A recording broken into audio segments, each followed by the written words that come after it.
উপস্থিত শিক্ষার্থী বন্ধুরা, এই মুহূর্তে তোমরা যারা টিভি সিটের সামনে কিংবা মোবাইল সিটের সামনে বসে আমার এই ভিডিওটি দেখছো বা শুনছো, প্রত্যেককে জানাই আমার আন্তরিক প্রীতি শুভেচ্ছা। আশা করি তোমরা ভালো আছো, ভালো থাকো এবং এটাই কামনা করি। প্রিয় শিক্ষার্থী বন্ধুরা, আজ আমি তোমাদের পড়াবো বাংলা ভাষার ব্যাকরণ নির্মিতি থেকে। আজকের বিষয় হলো সন্ধি।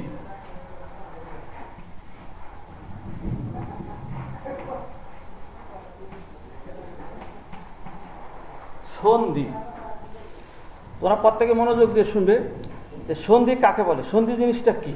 সন্ধি শব্দের অর্থ হলো মিলন। সন্ধি শব্দের অর্থ মিলন। কিসের মিলন? পাশাপাশি ধ্বনির মিলন কেবল হয় সন্ধি, অর্থাৎ পাশাপাশি এক বা একাধিক ধ্বনি মিলিত হওয়ার নাম হলো সন্ধি।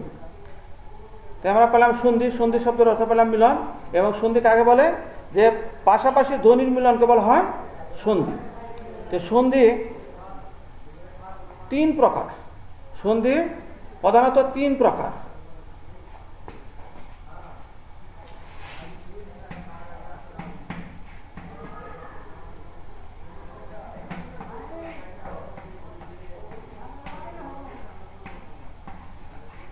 সন্ধি তিন প্রকার।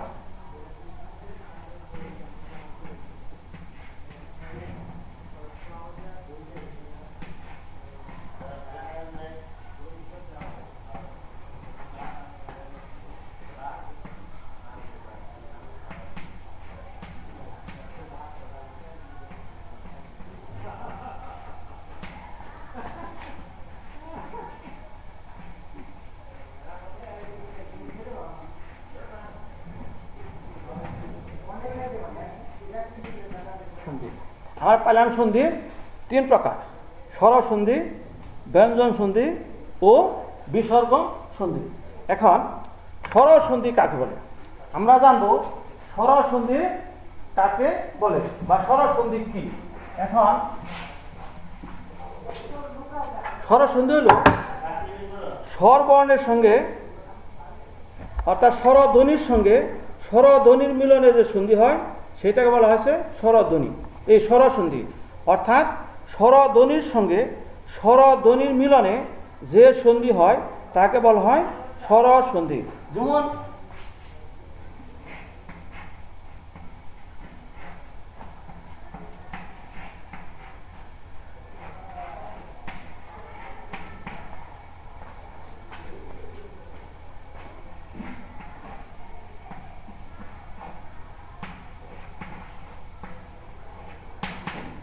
আশা যোগ অতীত, আশাতীত, অর্থাৎ এই আশা এনে একটা আ আছে, আটা হলো, আর এর একটা আছে অ আছে। অর্থাৎ আমরা দেখলাম স্বরসন্ধি হলো স্বরবর্ণের সাথে স্বরবর্ণ মিলে, স্বরধ্বনির সাথে স্বরধ্বনির মিলনে যে সন্ধি হয় সেটা হলো স্বরসন্ধি। যেমন আশা একটা স্বরধ্বনি, আ এই অটাও একটা স্বরধ্বনি, এই দুইটা মিলা কি আছে? আশা যোগ অতীত, আশাতীত। স্বরধ্বনির সাথে স্বরধ্বনি, অর্থাৎ এটা স্বরধ্বনি এইটা স্বরধ্বনি, স্বরধ্বনির সাথে মিলিত হয়ে এই সন্ধিটা হয়েছে। সুতরাং এটা হলো স্বরসন্ধি, অর্থাৎ স্বরবর্ণে মিলিত হয়ে স্বরধ্বনির সাথে স্বরধ্বনি মিলিত হয়ে যে সন্ধিটা হয় সেটাকে বলা হয় স্বরসন্ধি। সে স্বরসন্ধির অনেকগুলো সূত্র আছে। প্রথম হলো অ অবলিক আ কিংবা অ আ উভয় মিলে আ হয়। যেমন অ অবলিক আ প্লাস অ অবলিক আ উভয় মিলে কি হয়? সরাহা হয়। আডা সবসময় আ হয়, আডা সবসময় পূর্ববর্ণে যুক্ত হয় আ। যেমন দেওয়া আছে আশাতীত, আশা যোগ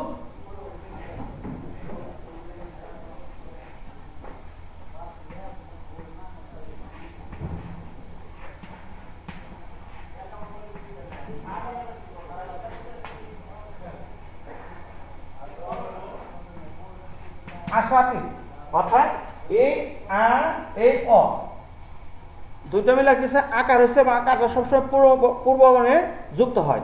তারপরে আছে সূত্রটা রস্যই এবং দীর্ঘই, রস্যই এবং দীর্ঘই কিংবা রস্যই দীর্ঘই উভয় মিলিয়ে দীর্ঘইকার হয়। দীর্ঘইকার সবসময় পূর্ববর্ণে যুক্ত হয়। রস্যিকার কিংবা দীর্ঘইকার অবলিক দীর্ঘ প্লাস রস্যইকার অবলিক দীর্ঘইকার উভয় মিলে দীর্ঘইকার হয়। যেমন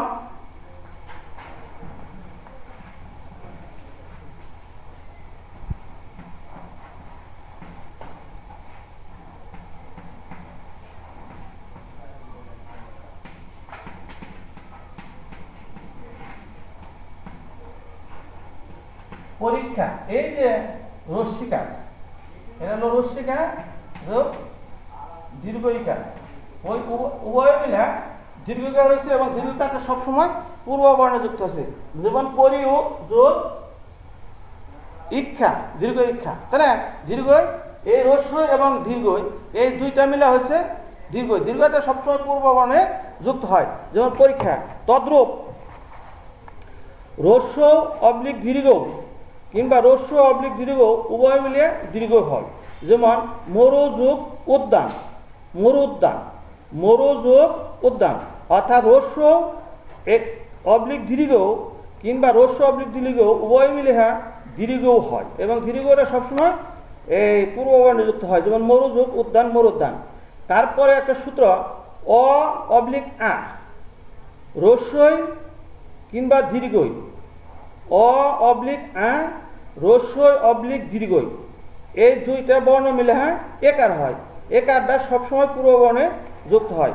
আমরা জানলাম সূত্র হলো অ অবলিক আ রস্যই অবলিক দীর্ঘই, এই দুইটা বর্ণ মিলে এ হয়। এটা সবসময় পূর্ববর্ণে যুক্ত হয়। যেমন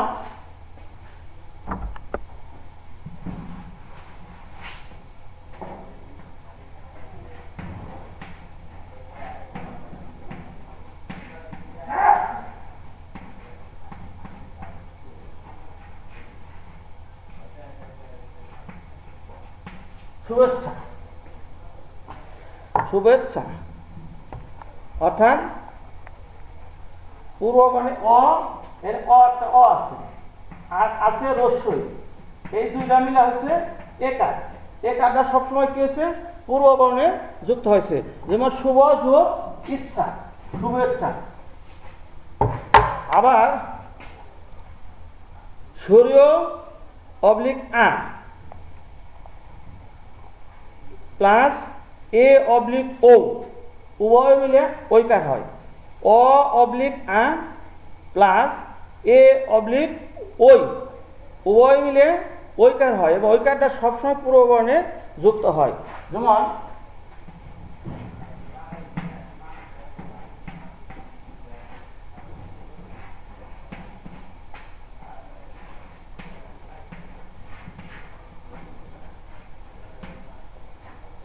যেমন অ অবলিক আ কিংবা এ অবলিক ওই উভয় মিলে ঐকার হয়। ঐকারটা পূর্ববর্ণে যুক্ত হয়। যেমন অ যোগ আ এরকম থাকতে পারে আ, অ যোগ এ সমান সমান একার হবে, একার ঐকার, ঐকার হবে ঐকার এবং ঐকারটা সবসময় পূর্ববর্ণে যুক্ত হবে। জন যোগ এক, জন ঐক, জন ঐক, অর্থাৎ আমরা পেলাম অ অবলিক আ এবং এ অবলিক ওই উভয় মিলে ঐকার হয় এবং ঐকারটা সবসময় পূর্ববর্ণে যুক্ত হয়। যেমন জন যোগ এক, জন ঐক। এইরূপ আছে শরীয় অবলিক আ প্লাস উ অবলিক ও, শরীয় অবলিক আ প্লাস উ অবলিক ও উভয় মিলে ও হয়, ও ও হয়, উভয় মিলে ও হয় এবং ওটা সবসময় পূর্ববর্ণে যুক্ত হয়। অর্থাৎ আমরা পেলাম অ অবলিক আ, অ যোগ আ, অ অবলিক আ প্লাস উ অবলিক ও, উভয় মিলে ও ও হয় এবং ওটা পূর্ব বর্ণে যুক্ত হয়। যেমন যেমন বন যোগ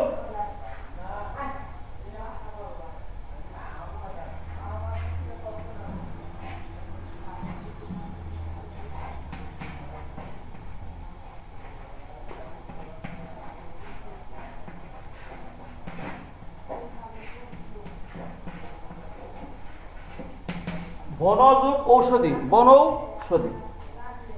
আমরা এখন স্বরবর্ণ পাইলাম যে স্বরবর্ণের সাথে স্বরধ্বনির সাথে স্বরধ্বনির মিলনে যে সন্ধি হয় তাকে বলা হয় স্বর সন্ধি। আবার এই স্বর সন্ধির মধ্যে কিছু কিছু সন্ধি আছে যে সন্ধিগুলো কোনো সূত্র মানে না, কোনো সূত্র নিয়মে পড়ে না বা কোনো সূত্র অনুসরণ করে না। এই সন্ধিগুলোকে নিপাতনের সিদ্ধ সন্ধি বলা হয়। যেমন স্বরসন্ধিতে স্বরসন্ধির মধ্যে এমন কতগুলো সন্ধি আছে যে সন্ধিগুলো কোনো নিয়ম মানে না, কোনো নিয়ম অনুসরণ করে না। এই সন্ধিকে বলা হয় নিপাতনে সিদ্ধ সন্ধি, অর্থাৎ স্বয়ং সিদ্ধ সন্ধি। এগুলো কোনো কারো ধার ধারে না। যেমন যেমন গো যোগ অক্ষ, গো যোগ অক্ষ,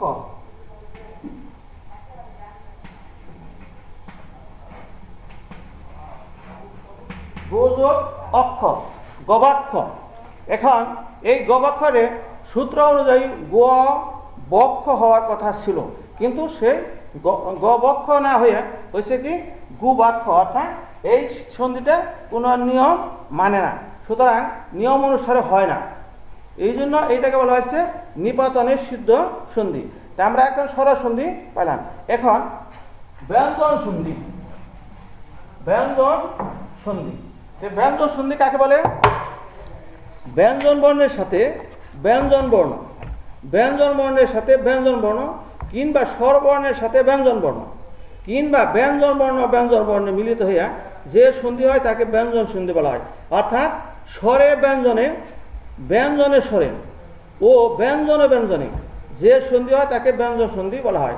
অর্থাৎ ব্যঞ্জন সন্ধিটার সাথে ব্যঞ্জন সন্ধি কিংবা ব্যঞ্জন সন্ধি থাকতে পারে, স্বর সন্ধি কিংবা ব্যঞ্জন সন্ধি থাকতে পারে, কিংবা ব্যঞ্জন সন্ধি, ব্যঞ্জন ধ্বনি কিংবা স্বরধ্বনি থাকতে পারে। অর্থাৎ এই ব্যঞ্জন সন্ধি করতে হলে ব্যঞ্জন বর্ণ কিংবা স্বরবর্ণ ব্যঞ্জন বর্ণ কিংবা ব্যঞ্জন বর্ণ স্বরবর্ণ মিলা যে সন্ধিটা হয় সেই সন্ধিকে বলা হয় ব্যঞ্জন সন্ধি। তাই আমরা প্রথমেই স্বরবর্ণ এবং ব্যঞ্জন বর্ণ মিলিত হয়ে যে সন্ধিটা হয় সেটা হলো ব্যঞ্জন সন্ধি। যেমন আমরা একটা উদাহরণ দিয়ে দেখাই।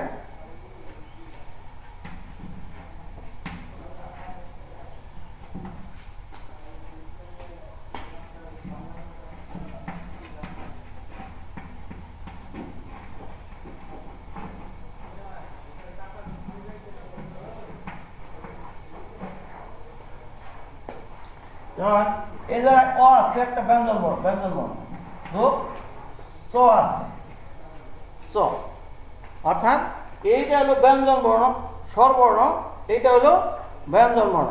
অর্থাৎ আমরা জানি যে স্বরবর্ণ এবং ব্যঞ্জন বর্ণ, অর্থাৎ স্বরবর্ণ এটা ব্যঞ্জন বর্ণ দুইটা মিলে এক সন্ধি হয়েছে কথা যোগ চলে, কথা চলে, যে অর্থাৎ ব্যঞ্জন স্বরবর্ণ আর ব্যঞ্জন বর্ণ। অর্থাৎ আমরা আগে জানলাম যে স্বরবর্ণ এবং ব্যঞ্জন বর্ণ মিলিত হয়ে ব্যঞ্জন সন্ধি হয়। আবার ব্যঞ্জন বর্ণ এবং স্বরবর্ণ, ব্যঞ্জন বর্ণ অর্থাৎ স্বরবর্ণ মিলাহ ব্যঞ্জন সন্ধি হয়, ব্যঞ্জন বর্ণ এবং স্বরবর্ণ মিলাহ ব্যঞ্জন সন্ধি হয়। যেমন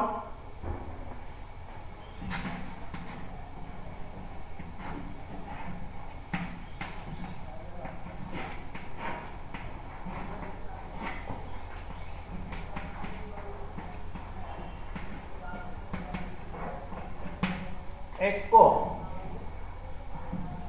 দিক যোগ অন্ত, দিগন্ত, অর্থাৎ এই ব্যঞ্জন, এটা হলো ব্যঞ্জন বর্ণ ক আর অ হলো স্বরবর্ণ। এই ব্যঞ্জন বর্ণ এবং স্বরবর্ণ মিলিত হয়ে কি হয়েছে দিগন্ত সন্ধি হয়েছে। অর্থাৎ এর মধ্যে কিছু জানার বিষয় আছে। ক চ ট ত প এই স্বরধ্বনিগুলা পরিবর্তন হইয়া গ বর্গীয় জ ড ড দ ব হয়। যেমন আমরা পেলাম দিক যোগ অন্ত, এটা কি কটা পরিবর্তন হইয়া কি হয়েছে গ হয়েছে।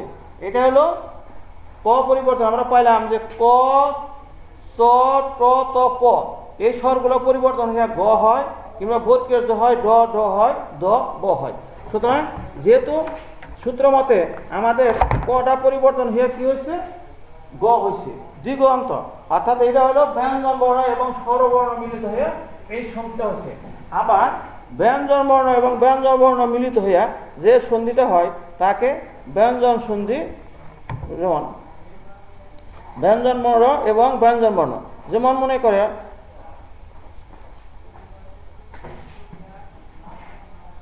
বাক যোগ দান, বাক যোগ দান, বাক যোগ দান হলো বাক দান, বাক যোগ দান, বাক দান, বাক যোগ দান, বাক দান। অর্থাৎ এটা বিসর্গ ব্যঞ্জন বর্ণ, এই গড়াও ব্যঞ্জন বর্ণ। সুতরাং ব্যঞ্জন বর্ণ এবং ব্যঞ্জন বর্ণ মিলিত হয়ে ব্যঞ্জন সন্ধিটা হয়েছে। ব্যঞ্জন সন্ধির মধ্যেও আবার কিছু সন্ধি আছে যেগুলো কোনো নিয়ম মানে না, এইগুলোকে বলা হয় নিপাতনের সিদ্ধ ব্যঞ্জন সন্ধি। যেমন যে ব্যঞ্জন সন্ধির মধ্যেও এমন কতগুলো সন্ধি আছে যে সন্ধিগুলো কোনো নিয়ম মানে না, সেইগুলোকে বলা হয় নিপাতনের সিদ্ধ ব্যঞ্জন সন্ধি। যেমন ঘু যোগ পদ, ঘু যোগ পদ, তাকে বলা হয়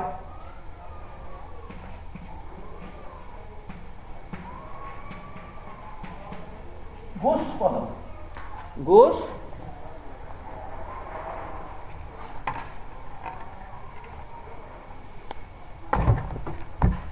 ঘোষ পদম, ঘোষ পদম, ঘোষ ও পদম, ঘোষ পদম। এটা হলো এই নিপাতনের সিদ্ধ ব্যঞ্জন সন্ধি। তারপরে হলো বিসর্গ সন্ধি, অর্থাৎ বিসর্গ সন্ধি হলো বিসর্গ বর্ণের বিসর্গ সন্ধিতে বিসর্গের সাথে বিসর্গের যে সন্ধি হয় সেটা হলো বিসর্গ সন্ধি। অর্থাৎ বিসর্গ সন্ধির কতগুলো নিয়ম আছে, যেমন বিসর্গ বিদ্যমান থাকে, এমন কতগুলো সন্ধির মধ্যে বিসর্গরা বিদ্যমান থাকে। যেমন মন যোগ কষ্ট, বিসর্গ সন্ধি।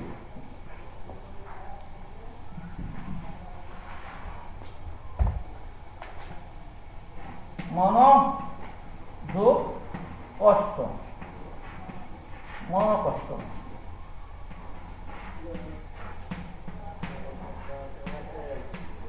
অর্থাৎ বিসর্গ সন্ধির মধ্যে বিসর্গরাও সবসময় বিদ্যমান থাকে, পরিবর্তন হয় না।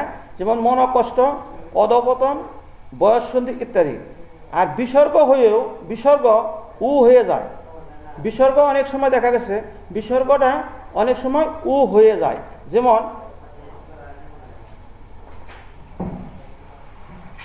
বিসর্গটা অনেক সময় উ হয়ে যায়, মন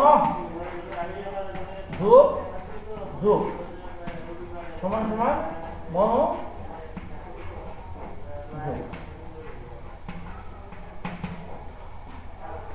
মনোযোগ, অর্থাৎ বিসর্গটা কি হয়ে গেছে উ হয়ে গেছে। তাই আমরা আজকে তোমাদের সামনে সন্ধি সম্পর্কে বিস্তারিত আলোচনা করলাম। তোমরা বাড়িতে প্রত্যেকেই এই বিষয়টা এই টপিকটা বিস্তারিত পড়বে এবং এই বেশি বেশি পড়ার চেষ্টা করবে।